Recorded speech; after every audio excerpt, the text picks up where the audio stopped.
Big Pharma, putting Americans last. That's the topic of today's Bold and Blunt, and I'm your host, Cheryl Chumley, giving you a Christian conservative look at today's news, politics, culture, and events. Have you had to pick up any type of prescription medicine lately? And were you shocked at the price, even with insurance, that you had to pay? If so, you're not alone. And as a recent MAHA report, Make America Healthy Again report has shown, America is really paying way more for prescription medicines than anyone else around the world. And as President Donald Trump has pointed out, this has to change. Why are Americans paying so much more for their necessary prescriptions than other people around the world? It really doesn't seem fair, right? And this seems like one of those issues that both Republicans and Democrats could latch onto and make a bipartisan fight, a bipartisan win. So let's see how this progresses in Congress, right? Because since it's being revealed under the Donald Trump administration, Democrats naturally want to buck against it and fight it. But Americans are sick and tired of paying such high costs for just simple medicines, right? Simple medicines that these big pharma companies actually make, manufacture, R&D in this country, and then they profit off the American citizens' backs, and meanwhile provide those drugs at cost or even below cost to people around the world. Doesn't seem fair, does it? And before I get into more of that, I want to quickly mention, if you like Bold and Blunt, you may get Bold and Blunt at edify.app at Real Life Network. That is the faith-based news outreach of Pastor Jack Hibbs's church out in California, RLN, Real Life Network. It is a great news source. You should go there. You should check it out, because if you're trying to make sense of all the chaos and political upheavals and geopolitical, things that are taking place around the world, throwing everything in disarray, then you really need to have a good, sound, biblical viewpoint from which to view the events on this earth, right? You need to read the Bible yourself, but then you need to know how to apply the Bible to day-to-day issues, day-to-day breaking news. And that's why I like Real Life Network, because it helps you do that. All the podcasters, all the writers, all the speakers there, they take a Christian worldview, so they apply what's taking place in the darkness of this world from a biblically sound and truthful foundation. Helps you make sense of things, right? Excuse me. And you can also get Bold and Blunt at WashingtonTimes.com, where I might say you can subscribe to my newsletter as well. It's called Bold and Blunt with Cheryl Chumley. Just enter your email address in the newsletter section under my newsletter, and you'll be subscribed. You'll get Monday, Wednesday, and Friday delivered to your email box. My Bold and Blunt newsletter, yeah, insert applause here. And you will be treated to all the commentaries that I write every day, or most days. As the weather gets warmer, it's harder and harder to write, right? It's just, you want to get outside. But let's just say, in case my boss is listening, every day, right, that I write at the Washington Times. And you also get my Tuesday and Thursday podcasts, along with whatever video Bold and Blunts I put out that week. And just a heads up, you're going to want to stay tuned, because I'm headed back to Israel to do some coverage of the ongoing warlike situation that Hamas, right?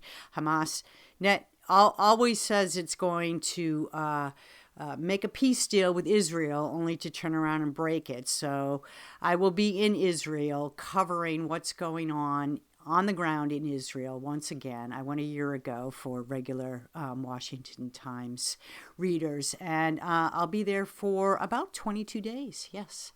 So you're going to want to stay tuned and get my live from Israel video Bold and Blunts, as well as my podcast and whatever else I write. But guess what?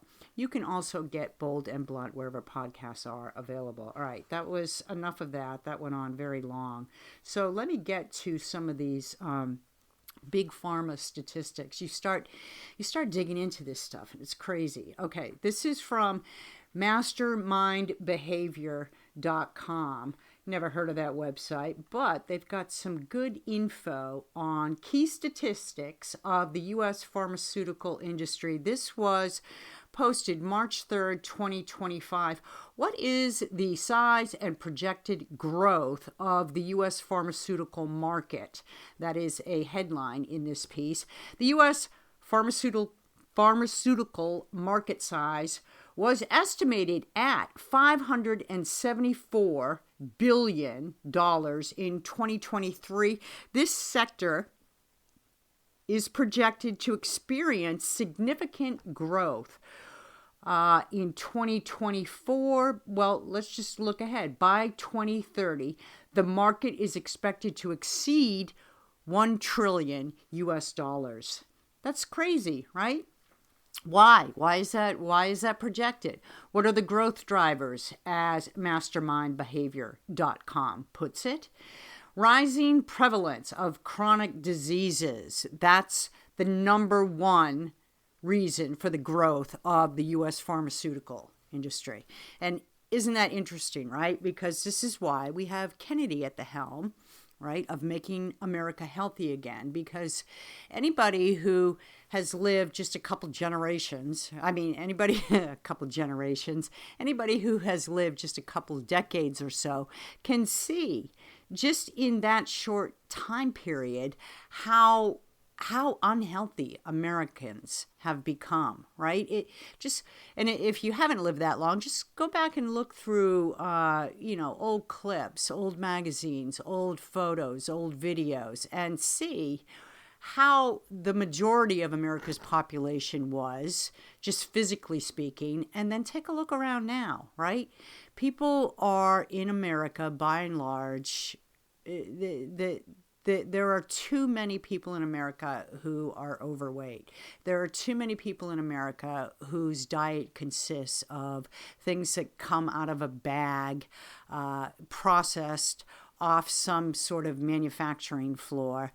And instead of eating whole food, instead of eating healthy food, right?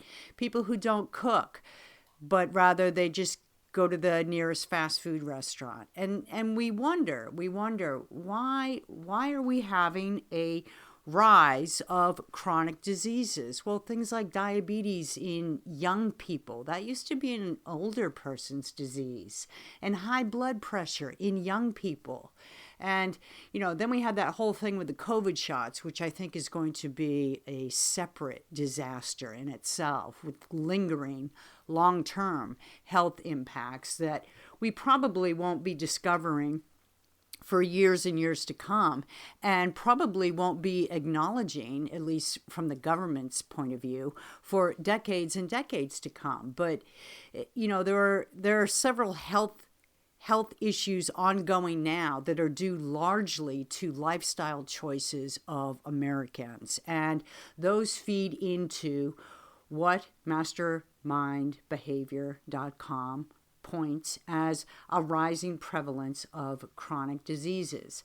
Then bullet point number 2, another reason, aging population, right? As the population ages, there's a higher demand for medications and health treatments and things. And third, government healthcare spending, that's a growth driver.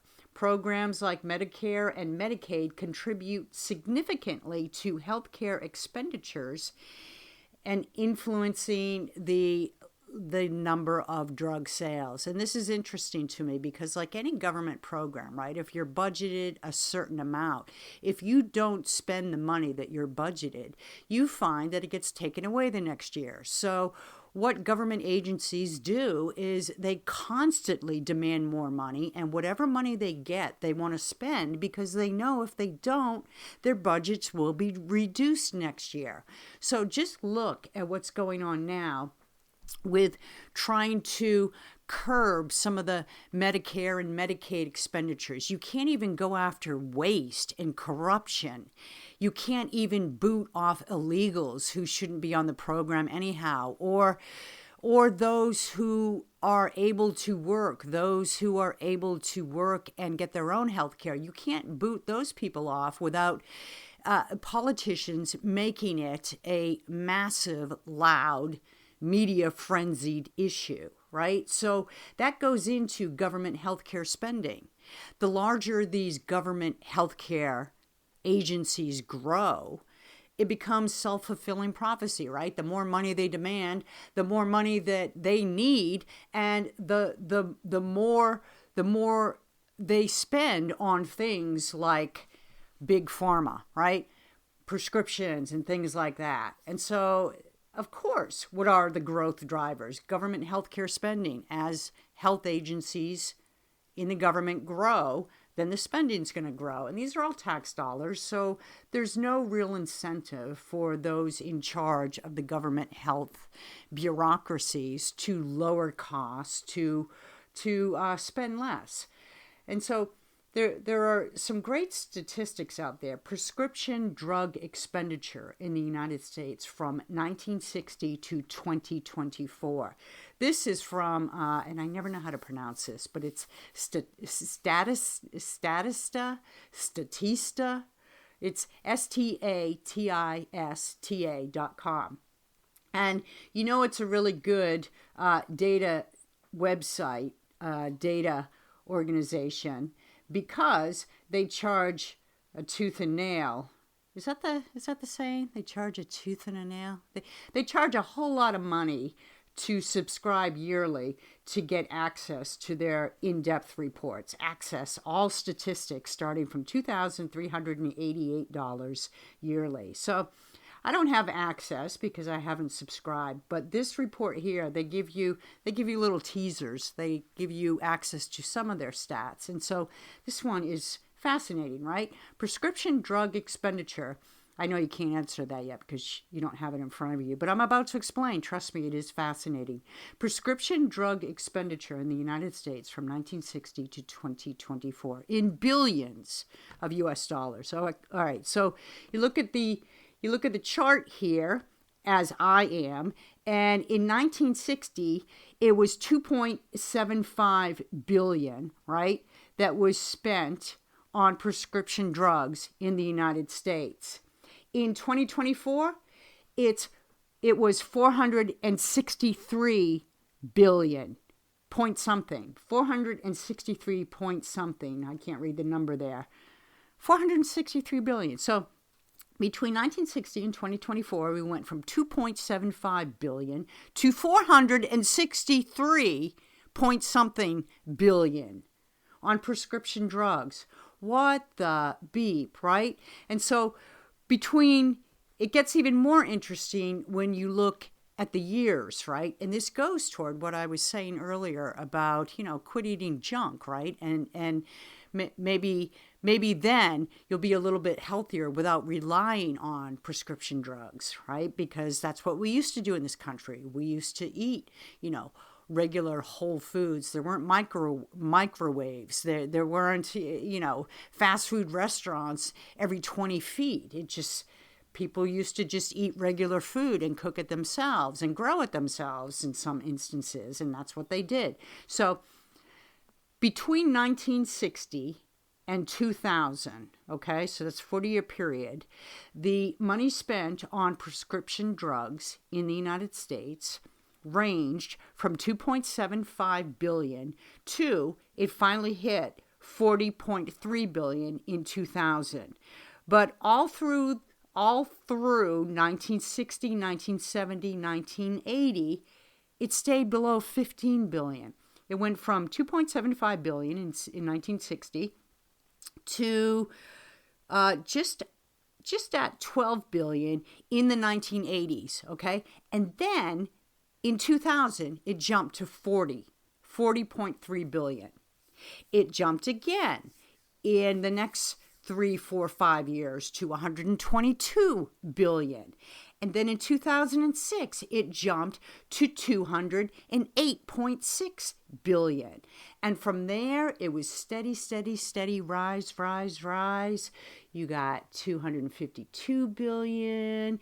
In 2010, you've got 290 billion. 2014, you've got 335 billion. In 2020, the COVID years, oh, Big Pharma was loving those years. 374 billion. 405 billion, 434 billion. That was all just in a short amount of time between 2020 and 2024. So we finally hit 463 billion. What the heck? Talk about a pill popping nation, right? Talk about taking pills for whatever ails. And so if you look at what Big Pharma is doing with that money, though, right?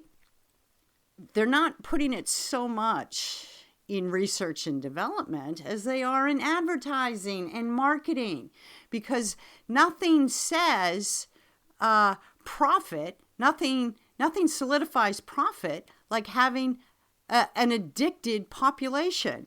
The more people rely on pills, prescription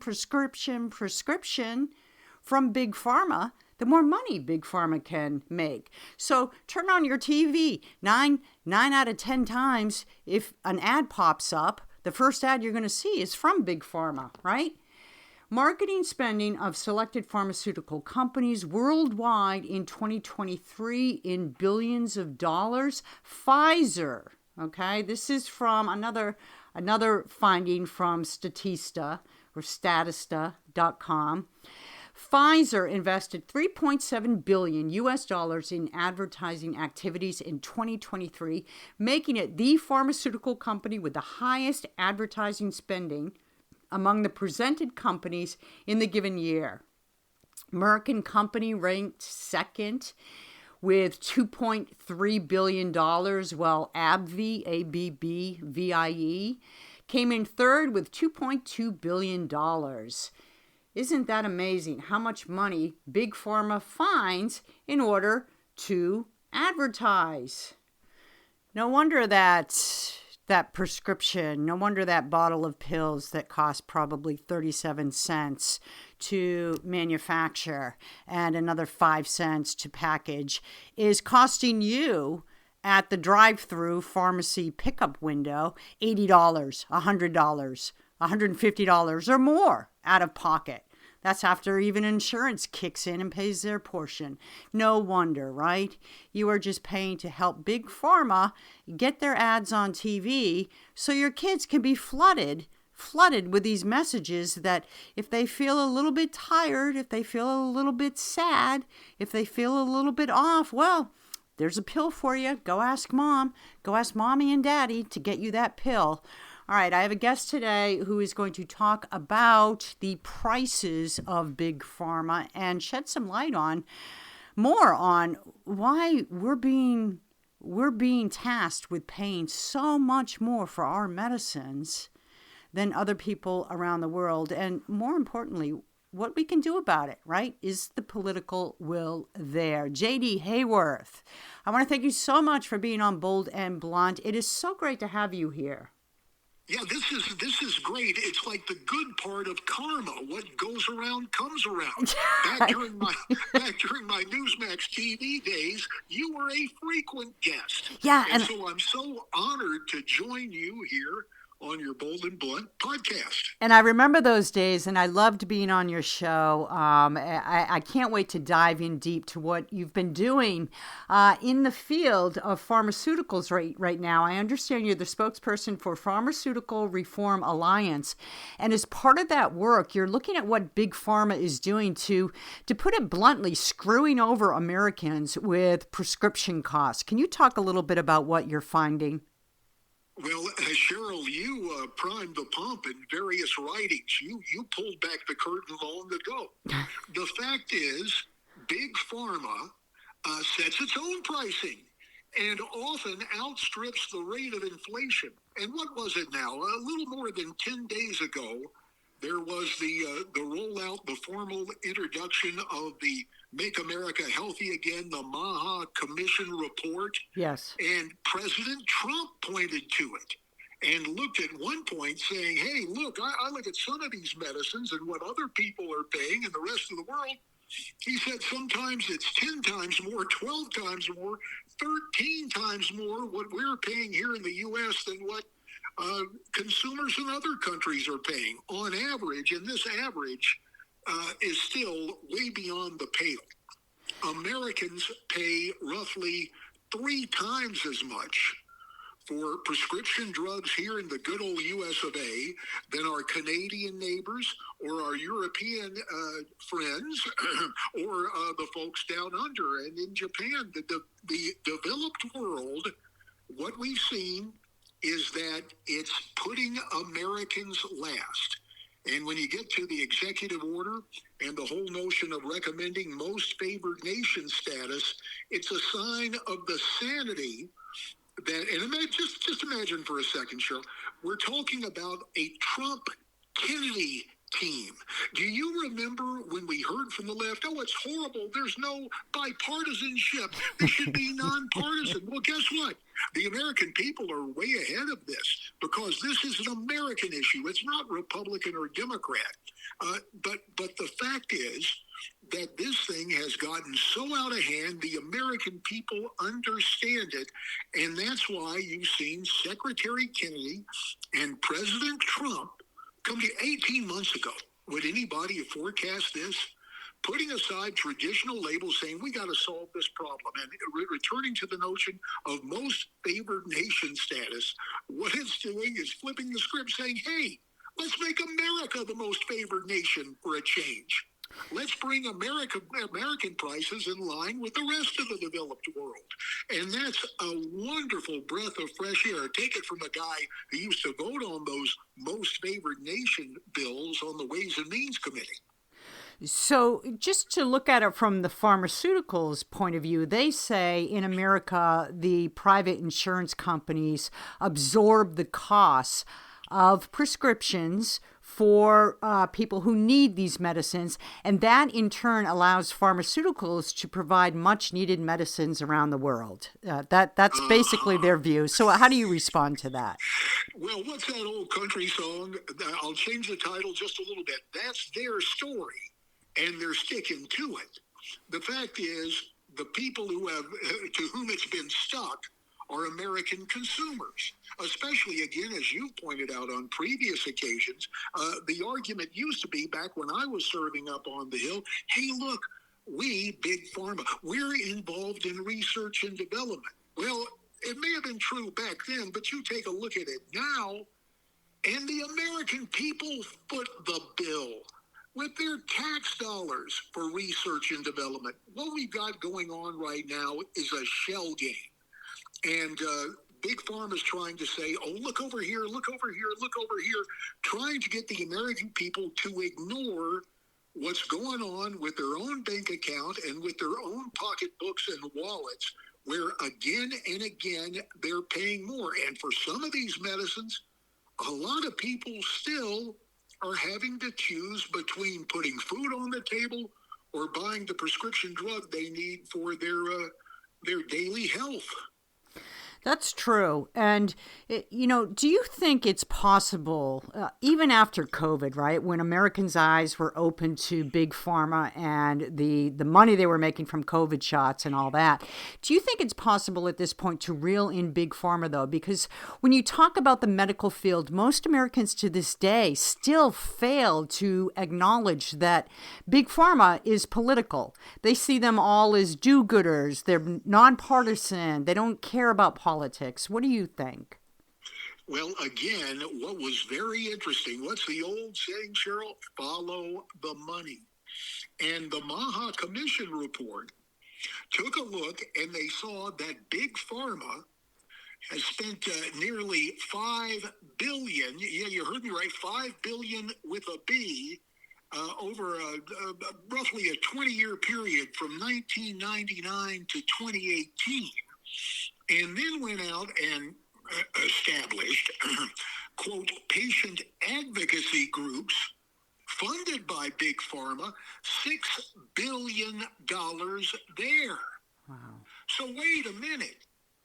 As Secretary Kennedy pointed out, he said, look, Big Pharma could have a personal lobbyist for all 435 members of the House, all 100 members of the U.S. Senate, and all 9 justices on the United States Supreme Court. But Cheryl, here's the thing. And again, forgive me, as an old member of Congress, I still look at polling, but I think it is important. You and I last year heard nothing but how polarized the electorate was, how we were headed for a civil war and all of that. Well, let me go back to last year. Kaiser Family Foundation conducted a poll. Now listen to these numbers. 89% of Republicans, 84% of Democrats, and 78% of independents said, quoting from the vote, Big Pharma puts profits first.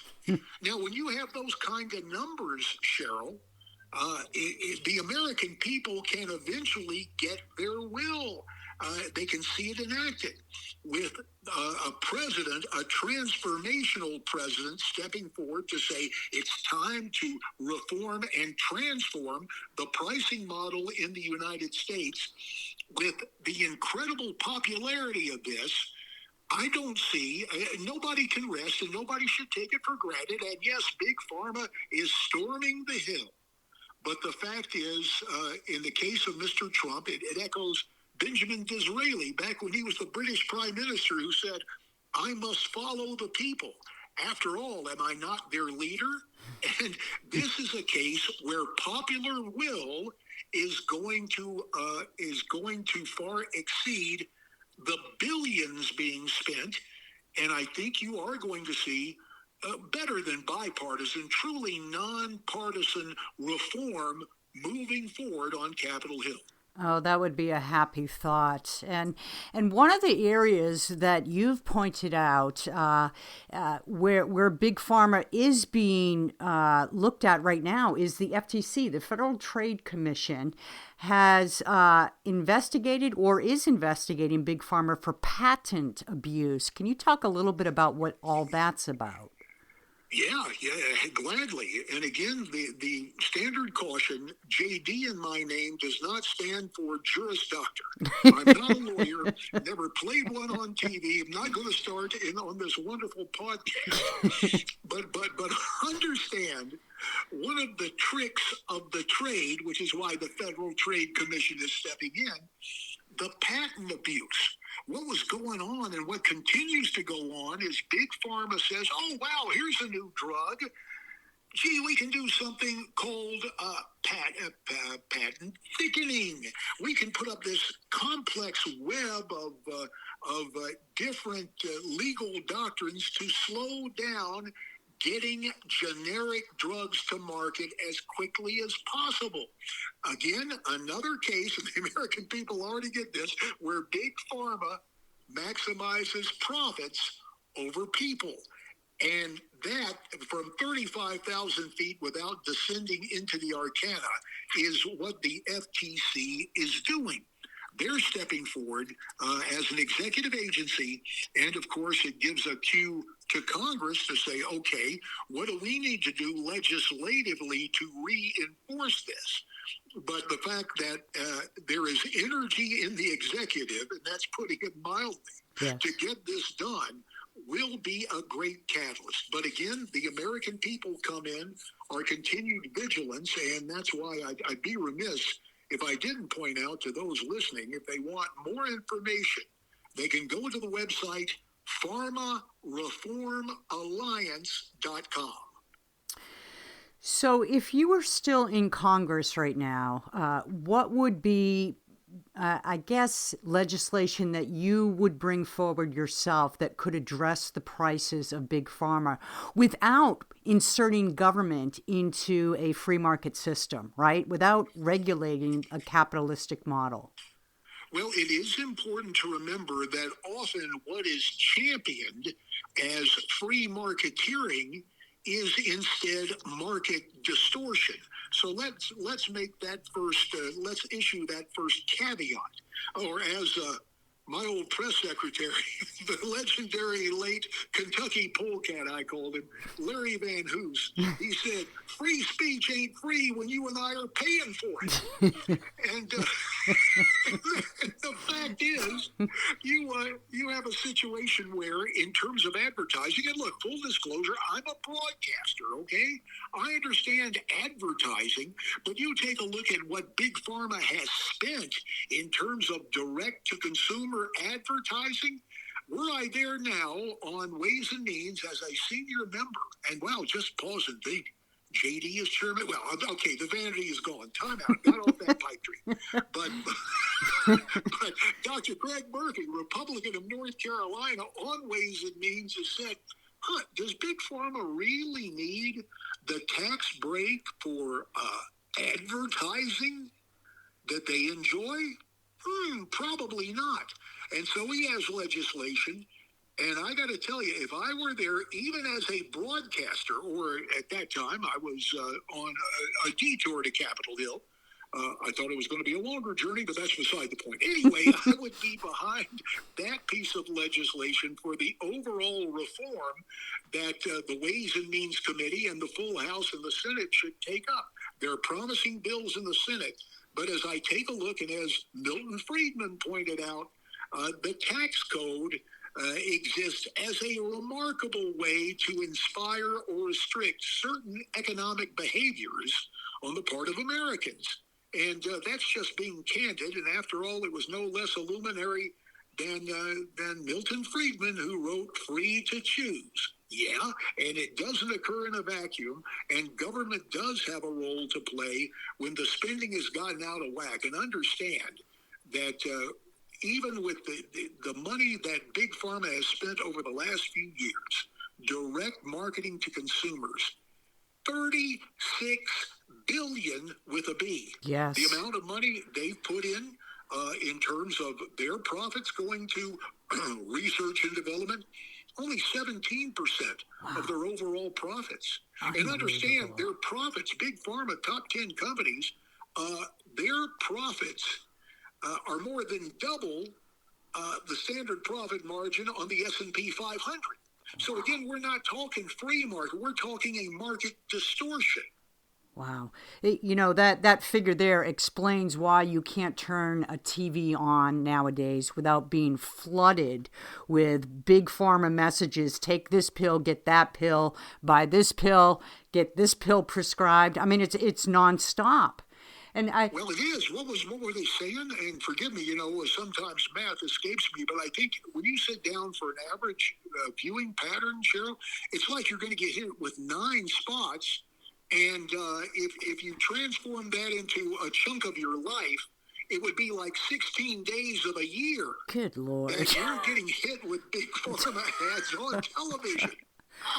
Let's just finish up with this one matter, because this really came out in recent years. The fact that Big Pharma is immune to a lot of lawsuits from Americans who are harmed by their products. Can you talk a little bit about that, and if there's anything that can be done in Congress to address that? Well, again, as you talk about legal reform, it's part of the overall process, and Congress will have to take a serious look at that, because in the fever of talk of pandemics, etc., and in the fever to hurry and get products to market, when you remove the liability crisis, that is an issue that must be dealt with in the overall framework. But again, what we got to talk about, if we were going to engage in public policy, public health triage, number one thing we have to do is inoculate Americans against the constant high pricing of Big Pharma. When the calendar turned from 2024 to 2025, Big Pharma took 800 of the most important life-saving medicines, and just with a change on the calendar, jacked up the prices. Wow. And again, Big Pharma's rate of increase far outstrips the inflation rate, even as bad as it was under Joe Autopen Biden. I like how you slipped that in there. So, Well, yeah, we try to provide full service. You're bold and blunt. You have me on. I'm just trying to offer the whole panorama of public policy and politics. and you've done a remarkable job. The website, pharmareformalliance.com. Lots of good information. I'm on it, looking at it as you speak. J.D. Hayworth, I want to thank you so much for the work you've done, not just for the country, but now through this private sector, what you're doing to fight for sane prices for medicines for American citizens. Thank you so much for being on Bold and Blunt. Cheryl, I'm so glad to join you in proclaiming that we're both bold and blunt. That's right. I appreciate it. Thank you. You will have to come back soon. I appreciate it. Thank you. And that's another Bold and Blunt. Remember, if you like Bold and Blunt, you may get Bold and Blunt at edify.app, at Real Life Network, at WashingtonTimes.com, and of course, wherever podcasts are available. Tune in next time. And meanwhile, don't forget, stay blunt, stay bold.